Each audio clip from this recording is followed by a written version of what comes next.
नमस्कार, आप सभी लोगों का स्वागत है हमारे आज के खास प्रोग्राम में। प्रिय साथियों, आज की इस वीडियो के माध्यम से हम एक ऐसा सूत्र लेकर के आए हैं जो कि कुछ ग्रहों को देख करके आप जानेंगे कि आपको किस भाव से संबंधित अच्छा सुख नहीं मिलने वाला है, किस भाव से आपके अंदर विरक्तता आ सकती है और किस भाव से आप दूर हो सकते हैं जीवन में।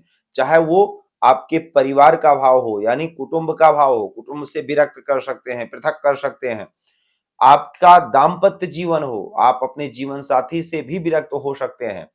आपके पंचम भाव यानी संतान का भाव हो, संतान से भी विरक्त कर सकते हैं, या आपका घर परिवार हो, घर परिवार से भी विरक्त कर सकते हैं। इस सूत्र के आधार से हम लोग समझेंगे।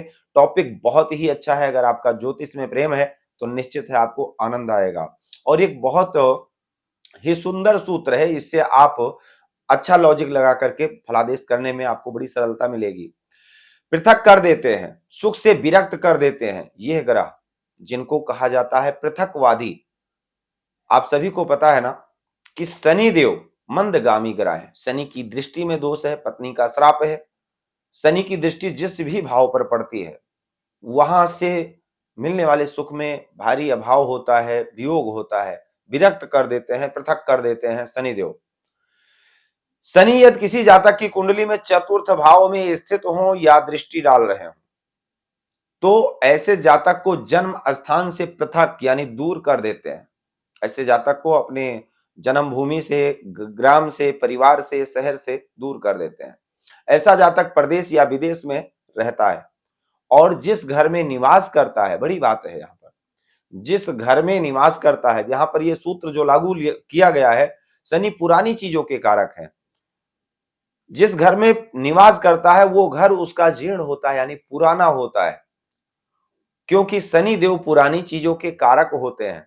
और चौथा भाव हृदय का होता है, इसलिए ऐसा जातक हृदय का कठोर होता है, ऐसा जातक निर्दयी होता है, निरंकुश होता है। और चौथा भाव, चौथे भाव से हम अपने घर मकान का सुख का विचार करते हैं। आपकी पत्रिका में अगर ग्रहों की स्थितियां कुछ अच्छी हैं तो हो सकता है घर मकान आप बना लें, एक से अधिक बना लें, क्योंकि घर का योग कुछ अलग प्रकार से बनता है। अगर चतुर्थेश का लाभेश से संबंध बन जाए तो जातक का एक से अधिक घर होता है। मंगल शुक्र की स्थिति अच्छी है, मंगल शनि की स्थिति अच्छी है तो जातक का घर होता है। चौथा भाव बलवान है, चौथे भाव पर शुभ ग्रहों का भी प्रभाव है तो घर होता है।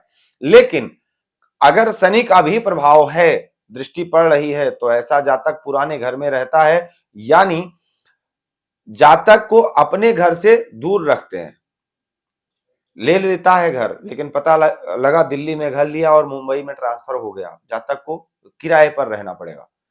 तो ऐसे बहुत सारे योग बनते हैं। शनि देव एक पृथकवादी ग्रह है पहले नंबर पर, तो शनि देव जिस भाव को भी प्रभावित करते हैं वहां से हमको पृथक कर देते हैं।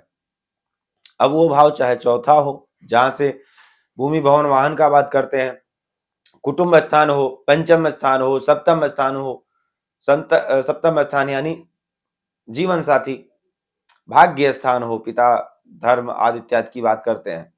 तो संक्षेप में समझने का प्रयास कीजिए, व्याख्यान बहुत बड़ी निकल सकती है। शनि देव की दृष्टि जिस भाव को प्रभावित करती है उस भाव से जातक को पृथक यानी दूर कर देते हैं, वहां से मिलने वाले सुख से।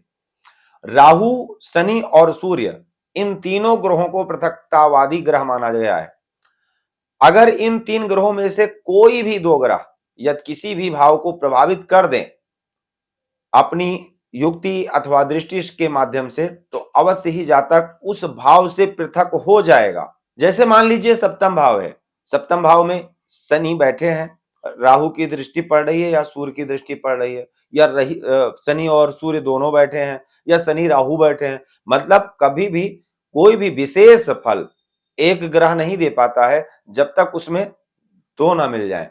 तो शनि राहु या शनि सूर्य या सूर्य राहु या सूर्य शनि या राहु शनि, राहु सूर्य, इनमें से कोई भी दो ग्रहों की युक्ति, अगर युक्ति संबंध या दृष्टि संबंध अगर सप्तम भाव से होगा तो ऐसे जातक को जीवन में जीवन साथी से अलगाव होना 99% तय है। दूसरे नंबर पर मान लीजिए ये युक्ति दशम भाव पर पड़ रही है, यह युक्ति दो ग्रहों की युक्ति या दृष्टि दशम भाव पर पड़ रही है, तब क्या होगा? आपने देखा होगा ना, कई लोग अच्छी से अच्छी पोस्ट पर होते हैं और कई बार अचानक रिजाइन दे देते हैं। व्यक्ति नौकरी से को त्याग देता है। कई बार विरक्तता आ जाती है, वैराग्यता आ जाती है। यहां से पृथकता का मतलब उस भाव से, उस चीज से अलग कर देते हैं, मन मस्तिष्क को अलग कर देते हैं, माइंड को अलग कर देते हैं। ये दो भाव, ये दो ग्रह अगर चतुर्थ भाव में बैठे हो, परिवार से, सुख से विरक्त कर देते हैं, कोई फर्क नहीं पड़ता है, कोई लगाव नहीं विशेष होगा। अंतर्मन से विरक्तता आ जाती है, परिवार के प्रति से भी। संतान भाव पर अगर ये प्रभाव पड़ जाए, संतान से विरक्त करते हैं, जिस भाव से भी ये प्रभावित करेंगे, द्वादश स्थान से भोग आदित्य सैया सुख से विरक्त कर देते हैं। तो ये तीन ग्रह पृथकतावादी हैं और इनका प्रभाव जिस भी भाव पर पड़ेगा, उस भाव से जातक को पृथकता आ जाएगी, दूरी आ जाएगी, त्याग हो जाएगा। तो ये एक बहुत सुंदर सूत्र है, लगा करके देखिए अपनी पत्रिका में। जिस भाव पर दो अशुभ ग्रहों का प्रभाव पड़ रहा है, इन तीन ग्रहों में से सूर्य, शनि और राहु, उस भाव से संबंधित बताइए आप कमेंट के माध्यम से, क्या अच्छा और क्या बुरा है। जय सिया राम।